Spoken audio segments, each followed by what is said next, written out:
Good morning, everybody. Welcome to Merrifield's Gardening Advisor. We're so glad you could join us this morning, and I'm glad to be back. I want to thank you and nice David for playing host the last couple of weeks. It was good for you to have a break. Absolutely. Nothing like a little vacation time. So nice to be back. Nice to be back. Well, we have a great show for you today because, you know, it's summertime. It's time to be out in the garden. You know, your outdoor living space, your yard, of course, is your outdoor. Your yard is especially your outdoor living space. But it's so nice to be able to do that. The temperatures have been nice the last week or so. So today, you've got some great ideas to make the most of your outdoor living space. Well, we hope so. You own that real estate. You pay taxes on that real estate. That's right. Why not use it? And sometimes we do a fantastic job inside our homes. Right. It's our living space, but we don't always think, you know, I've got all this territory out here that I can use too. So we're going to talk about that today, and I've just got some pictures to share with some thoughts and some ideas and the different materials. In fact, let's bring up the first picture, okay? Because it sort of says it all, you know? It's the style of outdoor living. You know, I'm fascinated with this. We have some lovely catalogs, and actually this is taken from one of those catalogs from the companies that do a lot of stone, like Belgard and what are some of the others here? E.B. Henry and Deco Block. Yeah, wonderful catalogs. So if you are in a dilemma as to the style that you might want to use, by all means check in with some of those. But that's what we're going to talk about today, is using that space and making it as attractive and as usable as possible, according to your needs in your pocketbook. Absolutely. Well, and what's nice is we've got, you know, outdoor living, you want to have flowers and everything nice and fresh, and we've got fresh things coming in every week at Merrifield Garden Center. So stop by and take advantage. You know, the annuals and container gardens, the hanging baskets are just beautiful. Lots of perennials are in bloom. You know, crepe myrtle, hydrangea, you know, just so much going on. So a lot of summer colors. Really colors. Is. And shrubs as well as. And of course we've got our people there if you need any help. We see a lot of people at the info desk at, you know, this time of year with, you know, talking to our plant specialists. So if you've got any questions, come by. And of course while you're there, you know, take advantage of that tent sale that's still going on. Right. Yeah, people are enjoying that. Yeah. And we will be taking your phone calls later on in the show, so be sure to stay tuned for that. Right. And another fun thing is Terry Hirschberger put some hummingbird feeders up out in the annual section at our Fair Oaks location. And we have had the most incredible hummingbirds coming, and they developed a little area showing some of the plants that attract the hummingbirds, and of course the butterflies are everywhere. So it's very pleasurable. It's a nice time, particularly since it's cooled down a little bit. Yeah, but we're going to continue to talk about using our outdoor space. I know my own space, which I'm going to show again, as you all know who have watched this program before. The show has been based a great deal when I'm on it with what I've done in my garden for all these years, because that's where we live. We enjoy the outdoor space, and it's very naturalistic. It's created to serve our lifestyle, but we're going to show you some other lifestyles too today. In fact, let's bring up the first one. We'll roll through some of these first pictures. We mentioned some of the main companies that we carry stones and so forth, like Deco Block, E.B. Henry, and Belgard. And this is one of them. I'm not sure which, you know. There are a lot of similar stones. If you go down back, and I'm talking about Fair Oaks, but it's the case with the other two locations also, it's a wonderland of availability of different kinds of stones, and you can select colors, you can transition them, but oftentimes we do have changes in elevation. And the beauty of that is you can make that space more usable by terracing. And I liked this particular idea of terracing because it holds back a lot of soil makes the lower area much more usable, and is a great place to showcase plants. And you can see, I think there's those junipers that are cascading over the edge. Thinking in terms of softening that wall. It's a beautiful wall. Absolutely, yeah. But just looking up at just the hardscape is not such a good idea. It's a little hard. It's a little, yeah, you're right. So anything that cascades over, which these junipers do beautifully, and there's a nice topiary in there, so it's an opportunity to showcase the plants too. Nothing stands alone. You can have a beautiful, beautiful wall or a gorgeous patio, but without the plants, it doesn't pull together. Okay, let's run quickly through a couple of these. Okay, I always talk too much. No. This is a new project. This was done by designer Sharon Ross from the Fair Oaks location. And I just wanted to show this as a teaser because we will, sometime in the near future, bring Sharon on and have her show you what this was like before and the fact that it was almost not usable space. And they really turned it into an ideal outdoor situation. Can you imagine having that out in your backyard? Just be able to sit a nice and relax. canopy, something that protects from the full sun that's in that back area. And it's wonderful. Here's another style. I enjoy this particular style. There's some wooded area around this. It's very natural, and yet this particular part is a little more formal. But notice the wall that's on the side. It's the perfect height as a sitting wall. So consider that when you're building. It gives you additional area in which to sit. And in the following, I was fascinated. This was a picture taken several years ago, actually, down on the patio. It isn't a large space, and let's face it, some of our spaces aren't large, you know. You have to deal with what we have. And I thought it was very interesting. It's a circle within a square and defined by those bricks. Now here's another use, a very artistic use, of a circle within a larger space. You think getting creative with all of this is certainly possible? Oh, absolutely. So I liked this because I like the different colors and the tones of the slates, and I like that little...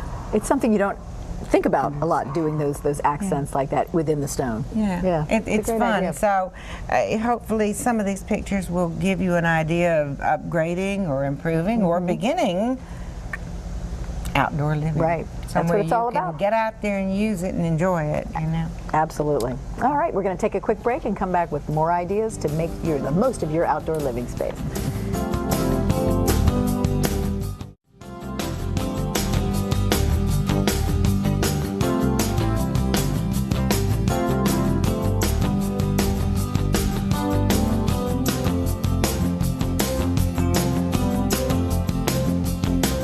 Lots of ways to use stone in the so many in the landscape. choices. That's right. Yeah, thinking not just the flat surface, but the walled surfaces too. Absolutely. And so many choices. As I said, in planning this show, I just kind of went back playing around with some stuff, which we'll talk about as we go along. It's just such a creative experience, you know. And I do have some other pictures that I, again, rolling through because I believe that a picture says it all, you know. Sure. Whether it's enclosed space or more or less enclosed that has a roof over it, okay, which would be awfully nice because then you don't have to drag cushions in and out, which is the case with this particular one. But there's something for everybody. So here's this beautiful level space, and then you've got the beyond, in which all of your wonderful plants and your shrubs, and I believe there's fence there also, which gives you additional privacy. Most of us like to have some privacy in our back gardens, particularly, you know. In the following picture, you can get a little grandiose with it. It's a larger territory when we bring... See that next picture? There we go. Yeah, This is much larger territory. There you go. Pretty large. Okay. Here again, this is change of grade, and done so very nicely. Looks like, was that 3 different? Again, it's 3 different levels. Yes, it is, and plenty of entertainment space, of course. And guess what? There's steps. It's additional sitting space. Oh yes. Nice casual. I love sitting on a step. It's a nice casual sitting space. In the old-fashioned, many years ago, my mother always said, "You sit on the steps, you'll be lazy all day." It's perfectly all right to be lazy all day. That's right. This one is a very naturalistic one, and it's a transition of shapes. And you can do that and make it work really well, provided those stones have something in keeping with each other so that they blend well. I like this, Deb. It's very pretty. I like the irregular stones that are matched with, you're led by those stones. And then here again, a very naturalistic thing. Fun thing to combine water with. Oh, yes. Paths lead you to a destination. There's a purpose for paths. And then that nice trickling, sounds of water too, when you're ambling along the pathway and that type of thing, and leading to it. And since this is a fairly small span, there are oftentimes really large stones that can be used for that purpose, and they look so natural along with everything else. The following picture is a little bit more elaborate situation. Here again, you have an outdoor arbor area that's covered, and you can have your furniture that's actually apart from the house. And the way to get there is across that lovely little bridge, you know. Oh. And so here again, it's a water garden area that you can enjoy. It's a very cooling effect. A lot of people enjoy having the fish. Well, it's nice sitting in a covered area because you don't have the sun on you. You're protected if it's a misty day or that type of thing. And like you say, you can just sit and look at all the beauty outside. But these are stones next to the house that are more regular, like, for instance, the Bellegarde or one of those composite stones, or brick. It could be brick, but then you've got the natural stones to go with it. And in the next picture, a thought that I would like very much to share with you, because I live with large old oak. This is a very, very loose laid stone. Okay. Without the base surface that's required by some of the others, okay? So you can do a very shallow thing here. You do not want to dig deep into the root system of an established tree. You are asking for problems, okay? So, and some trees are so shallow rooted that you've got them above the ground, and that often is the silver maple and perhaps the birch, and a few others, okay? If that is the situation, some of that loose stone is easy to deal with that because you can change it and move it. It's not cemented in, you know? Right. And in this particular area, I've always loved this design. I have too. You know? It's very interesting. Again, it's a change of grade, using the natural stones as the stacked walls around it, capped off with stone that you can sit on easily, and it's a fire pit.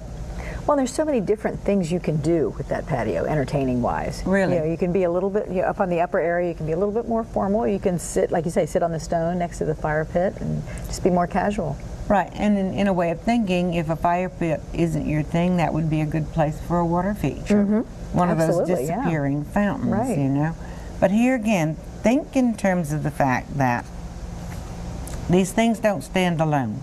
They need those plants to give the interest and whatever. And I think in the next, that's just beautiful. In the next picture, excuse me, across the garden gate there. Yes.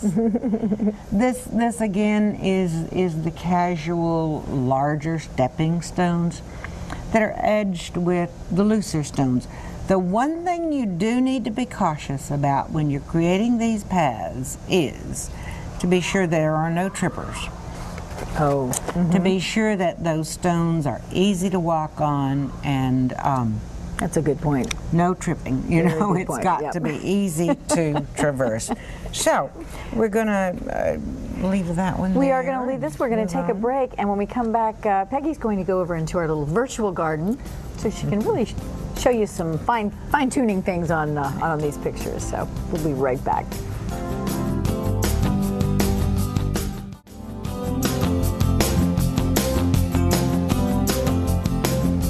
Welcome back to Mary Thiel's Gardening Advisor. We're talking about outdoor living and using your outdoor space. And so I decided I'd come out into that space because this particular garden that I'm showing you right now is certainly the garden of a plant enthusiast. And they're beautiful pathways, they're beautiful steps. It's an opportunity to move safely about in the garden, but it's also an opportunity to view all those beautiful plants as you traverse through the garden on these paths. What do we have here? We've got some nice broad steps that are safe to go down, okay? In this case, I think they're brick. Although there's some composites that look exactly like brick. And there is enough space, actually, to showcase some of the containers. It's a narrow space on this particular side, and so there is a change in elevation, and there's some beautiful plants there that helps to enhance that privacy thing, but you're still enjoying them, and they're year-round. Most of these are evergreen. There's different types of holly back here. There's also ground cover type plants, some of which will cascade over the edge of this wall. And I see perennials, that looks like Hubrichta Imsonia. And just the touch of some annuals for color. And guess what? A place to conveniently sit down also. Being able to sit down as you go along these paths are very important because some of that change in the path or making it wider is an invitation to sit down and enjoy being there. Let's continue. I believe the next couple of slides are in this same garden. This path curves. Usually straight paths cause you to walk faster. If the path is slightly curved, you have a tendency to take a little more time as you go along, okay? And what are you seeing as you go along? Nice wide path wherever you can, 4 to 5 feet. 2 people can walk side by side down that path. Again, property line back here. I think they have used arborvitae very effectively here. And there's different sizes in arborvitae, so be sure you check that out. There's no point adding any more maintenance to your garden than is necessary. And if you choose those arborvitae that are smaller growing, you won't be out there trying to maintain them as much. It is a marvelous green showcase for some that are deciduous, like the Japanese maples. I believe they have quite a collection of Japanese maples, which is a magnificent plant. Now there's something going to be beautifully green here all season, particularly in the winter time. And I believe there's another picture of this, yes, as we progress up through here. I'd love to get rid of this wire across here, but okay, maybe you notice it more in the picture than you do in reality. There was a patch of the arborvitae, and then you have other evergreens, and now there's another grouping of those smaller growing arborvitae here. And you can see the pathway. Actually, you have a choice here. You can go this way, or you can go this way, probably go around the circle and come back, okay? And you have, again, some contrast in these plants, in color in the plants themselves, and that really does make for a beautiful Four Seasons garden. You've got the golden hinoki. I think it's a hinoki cypress. No, it isn't. It's a spruce, okay? It's very beautiful, but it's a dwarfer form. And so you're, again, think maintenance when you're doing your garden. You don't want to always be out there pruning something to keep it within bounds. Buy something that will stay in bounds. But look how beautiful it contrasts with that reddish tone of the Japanese maple. Now you've got interest here without having to have the annual color, okay? Let's progress through some of these thoughts and ideas. This is another garden, a very naturalistic garden, using larger boulders. Now here, there are some little plants, and I suspect they haven't been in very long and need to grow. This is a chance to make pockets of soil within that wall, and then these plants will grow out and over and soften and come down and drape to some little steppables that have been planted within this. It may be thyme, it may be lacimachia, some of the other little low-growing things, but there's a lot going on here, and you want to be out there. It's so beautiful. Let's go through a few more of these pretty quickly, I guess. Again, this is that beautiful contrast of color. Let's move on forward. A different type of walkway here. Again, changes of elevations. There's steps, nice broad steps, and then coming down to a different look. And the little plants that are planted in between these. This one has to get established. I think there's also a view now of the upper part of this. You can look down on this outdoor living space. Nice and spacious, easy to traverse, larger stones in the background, but also a fence here that gives you a lot of privacy. You will use this back garden because it's set up for that purpose. And we have shown you several different styles. We're going to take a break. When we come back, we're going to look at my garden, okay? Not that you haven't seen it before.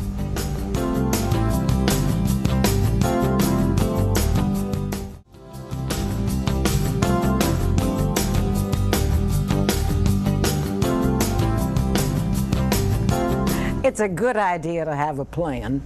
It's wonderful, really, and we have some great designers that can help you work with some of this if you need an elaborate situation. What I'm standing in front of right now is actually my own garden that has evolved over many years.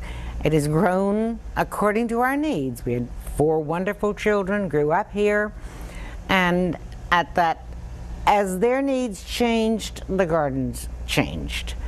And so I've actually planted it to be interesting in all 4 seasons of the year. I'm standing, quote unquote, on the back deck, which is wood, and it has steps down to the lower level. And there are pathways throughout this because I've selected those areas that were natural to walk through so that you can enjoy the garden. You can see there's a path that goes down by the little creek. There's a path that goes over to a water garden that's in here. And many years ago I planted many azaleas, and you can see this was taken when they were in bloom, okay? So this is just outside the home, a large deck where we can entertain, a smaller patio at the base of this because you can see just a portion of it in through here, and I believe the next picture is going to lead us through the garden. So we're going to walk down the steps, off the deck, and into the lower patio. Again, I mentioned to you that I have a lot of large trees. And so this is a very simple slate patio that's laid very carefully on shallow base because I did not want to disturb that tree system. It's fine to go deeply around young trees, but not the older ones, not in my opinion. And so this is a living space in which I use a lot of containers. Of course, I do a lot of the containers with new plants or different plants to showcase them, to trial them, and did grow the bulbs. We'll have that coming up before very long, so we'll be talking about that later. All right, we're going to transition from there and go out to what I call the outer patio, because our kids do enjoy being in this space. And this is looking back. The deck is in this area, the lower patio. There's a pathway that comes back into this direction. And then this is very informal too, because again, you're seeing a large tree here. And I wanted to enlarge this space, not recently actually. And so I did, and I did some of this myself, but then I got a little help, you know, because some of those bags of gravel are kind of heavy. Flagstone, very irregular, different sizes. First I put down the landscape fabric, because you don't want all those stones to go down into the soil, okay? You'd be replenishing them too often. And then laid the stones and filled it in with what's called Seminole chips. It's red, and I really do enjoy it, okay? Let's continue through the garden. All right, let me step back. This is the extended area. I discovered that this was a place where the family congregates. And so I did enlarge that space, as there is the walkway that comes down through here and a walkway that continues, takes you over a little bridge into the back garden. But this is nice big space. I found that it's very, very easy to maintain and very comfortable. And those stones, not pea gravel. Pea gravel is round, it skids a bit, you kind of sink down into it, you can't push a wheelbarrow over it. But these are irregular little stones. It's exploded slate. And actually there are little river jacks that are pretty nice too, and I've used those in other areas. You can do that. We'll show you as we go through this garden. Okay, we've left that area. We're walking by, guess what? Some containers. Containers that give you interest. When you're out on a patio, you're out on a deck, you're walking down a pathway, you like things that are interesting, and container gardens can fill that interest very well. I think we show a little bit more in the next picture. Again, a pathway that leads in another direction and takes you past something that's interesting. You don't have to have large sculpture. There's just a cute little angel here that is an item of interest. I have a lot of those items of interest, and it works for me because you don't see them all at one time. You discover them as you go along. And in the next picture, I think we'll make some other discoveries. From that outer patio, there is a pathway again with landscape fabric down and those red Seminole chips. Easy to push a wheelbarrow over, easy to walk on, quite pleasant. And you are drawn down this pathway to look at the interesting plants that are along the way. It's part shade. There's Japanese maple, there's viburnum, different viburnum that bloom, and some of which is very fragrant. There's hosta. You can see that this was taken at the time of the year when the daffodils had gone out of bloom.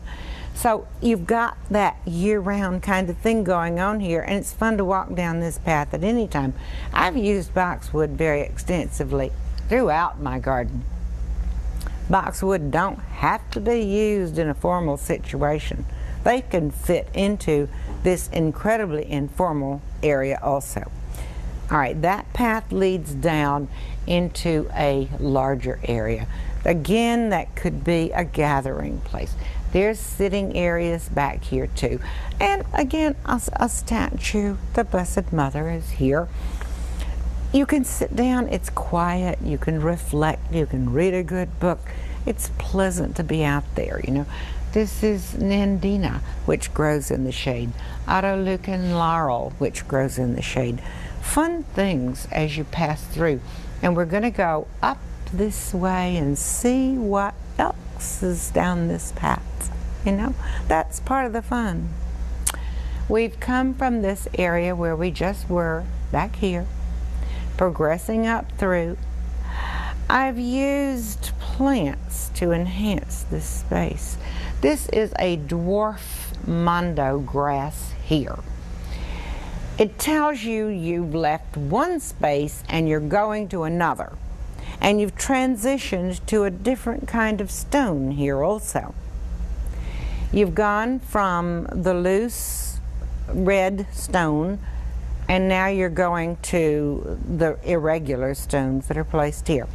I have, again, different types of mondo grass planted. Lots of things that enjoy the shade. A lot of evergreen, but a lot of deciduous too.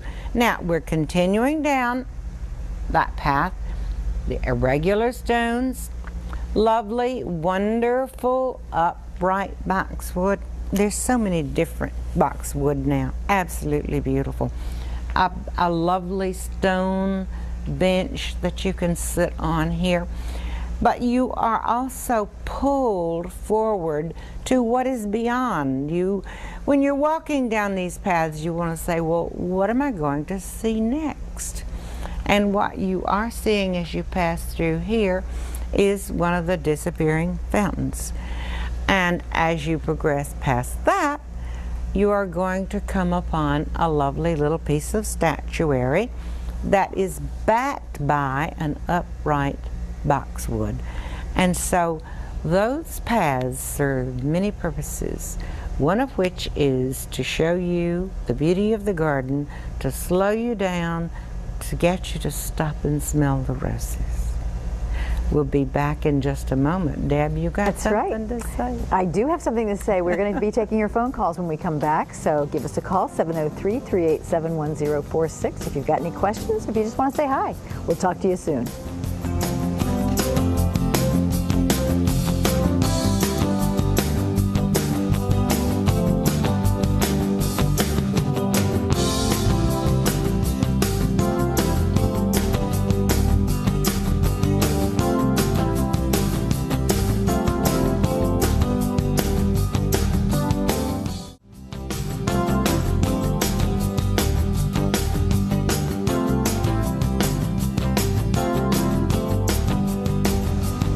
There you see our number there, 703-387-1046.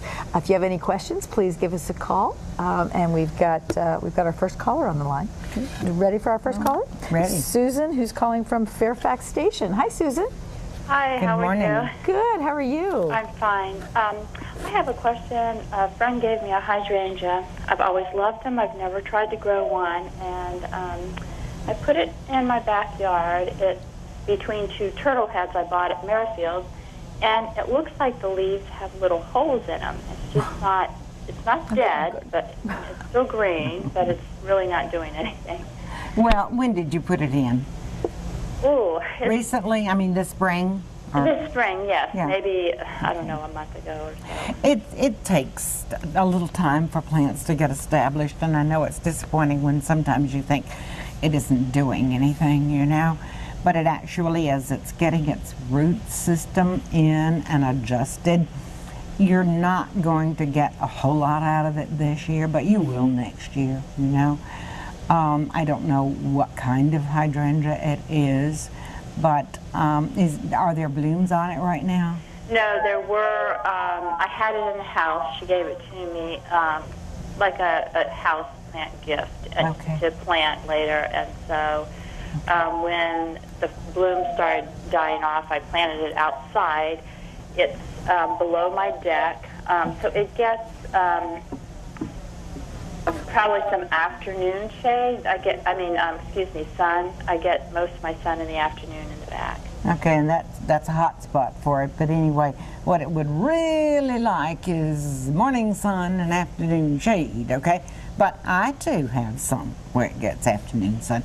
They will wilt, and maybe they need water. Most often they don't, you know, because they will wilt regardless in afternoon sun. Now let's address one thing first. If this was a hydrangea that was a house plant, okay, so often we sell them in the greenhouse, it's a little different variety than some of the others that we have out on the lot, okay? So it may or may not be really, really hardy. So I hope that you have one that will. Chances are very good that it will be one of those that blooms only one time. Now there are many varieties of hydrangea that will rebloom to some degree. But the real beauty of those is that if they get frosted by late frost, they will come out on new growth. So don't worry about a couple of holes. We've got some bugs out there, and unless it's being devastated by these, I think you're all right as far as that's concerned. But just be patient with it. You're not going to get much out of it this year. Okay, and I had another quick question. I was interested in having like a landscape border, living fence, if you will, yes. In an area where there's quite a bit of shade. I thought about boxwoods, but it seems like they prefer more sun. Is that right? Well, actually, if you recall the pictures that you saw in the last couple of segments, those boxwood get good dappled light through the day, very little direct sun. And so they will perform in good dappled light. There are not many things that grow well in dense shade if there's no light coming in. And so you have to judge how much light does it get? Does it get any rays of direct sun?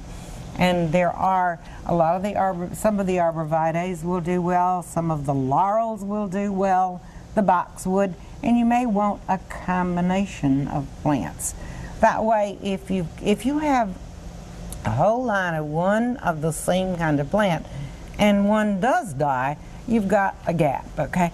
When you do a blend of plants, you don't have that big a problem, okay? But there are wonderful plants that you can use if it's dappled light particularly, okay?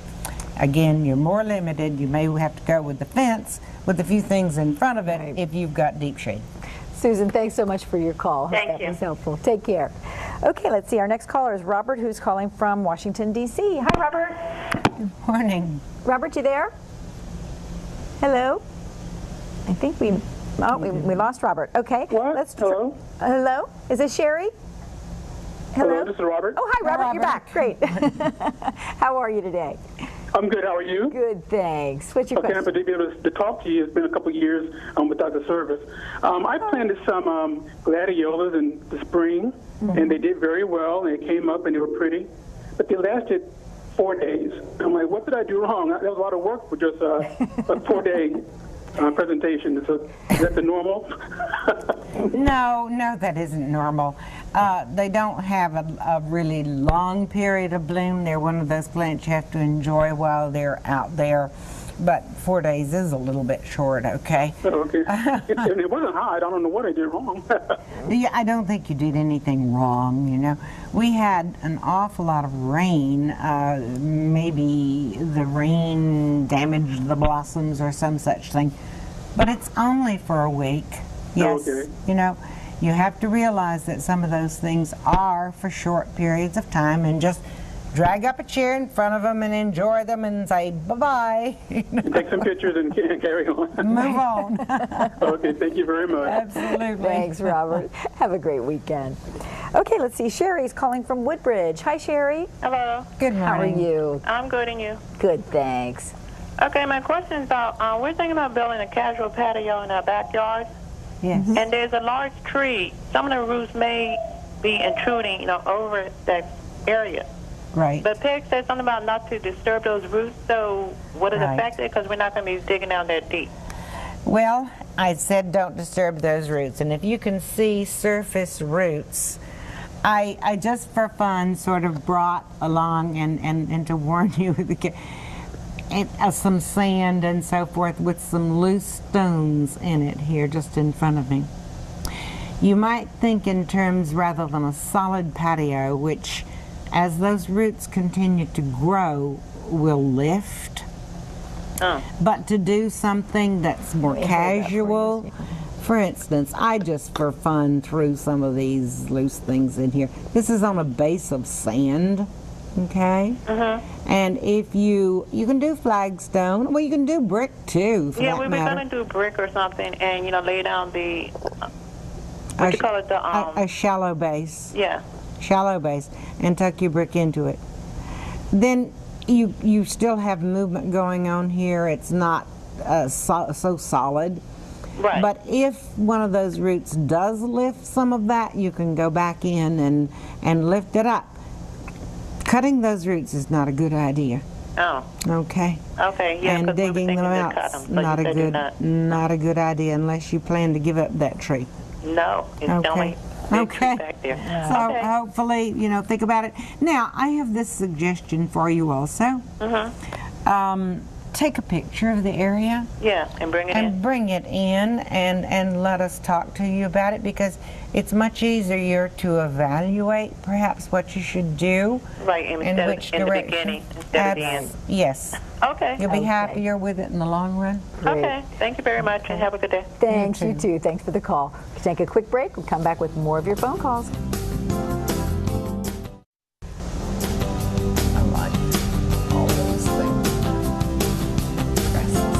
There you've got a brick surface. We've been talking about patios and that type thing. Color is a big issue when you're talking about this, and we've been looking for some, we're going to kind of redo a set redo here, so we're looking at color, so we want to kind of see what that looked like on the color choices. So lots of choices. We're thinking of one of these. Any opinions out there? All right. Email us. All right. We're going to get to our next caller, and that is, let's see, Ray, who's calling from Springfield. Hi, Ray. How are you? All right. How you all doing today? Good. Thanks for holding. Thank you.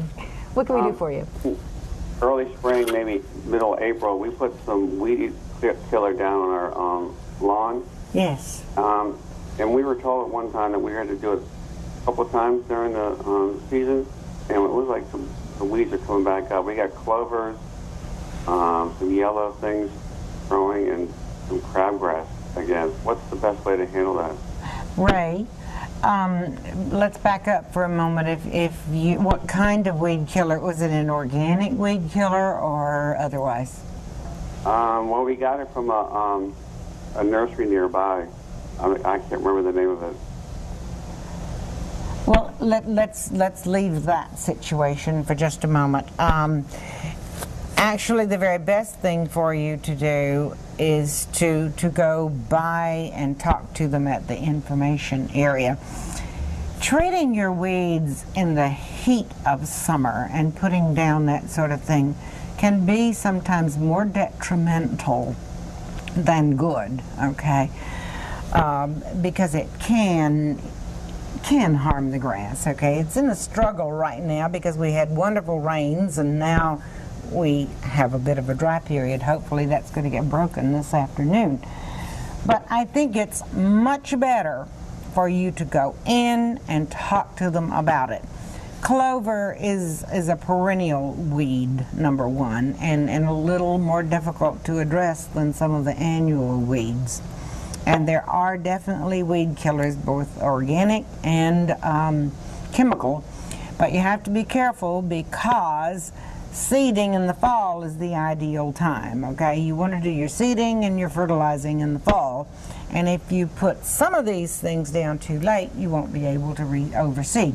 So Ray, please go by the garden center to the plant clinic, one of the plant clinics, and talk a little more carefully about them, okay? Thank you for calling. Thanks. Okay, our next caller is Linda, who's calling from Huntington, Maryland. Hi, Linda. Hi. Do you have a quick question? Yes, I do. I have 4 tomato plants. 2 of them are Husker's Red Cherry, and 2 are plum tomatoes, and I don't have any tomatoes that are ripening, and they haven't for about a month. Oh, dear. Do you know what causes that? Well, we've had a strange growing season this particular year. Things were thriving, and then we got that really high heat, which slowed things down, and a lot of the tomatoes weren't pollinating back and forth. Okay, where they're in full sun. Sometimes that happens when you get really high heat, and it took all the moisture out of the ground, and now we're in need of some more moisture. But usually the cherries and the plum tomatoes do much better than even the larger ones. I suspect that you're going to get a good set now with this cooler weather, and it'll come on and ripen for you before fall, okay? I think that will Hopefully. happen. Now, provided they're getting adequate sunshine, are they getting enough sun? I would say they get 6, 7 hours That's a adequate. day. That's plenty of sunshine, particularly for those varieties. Should I fertilize them? Don't over-fertilize. No, you Okay. don't want too much growth on the plant itself at the expense of that. I have a feeling that that high heat kept those blooms from setting, okay? And that was probably your problem. Okay. We I'll appreciate be your patient. watching the show. Be a little more patient. I think it'll come out fine. Okay. Thanks so much. Thank Have you a good so day. Okay, Erin is calling from Vienna. Erin, we have less than a minute. Do you have a really quick question?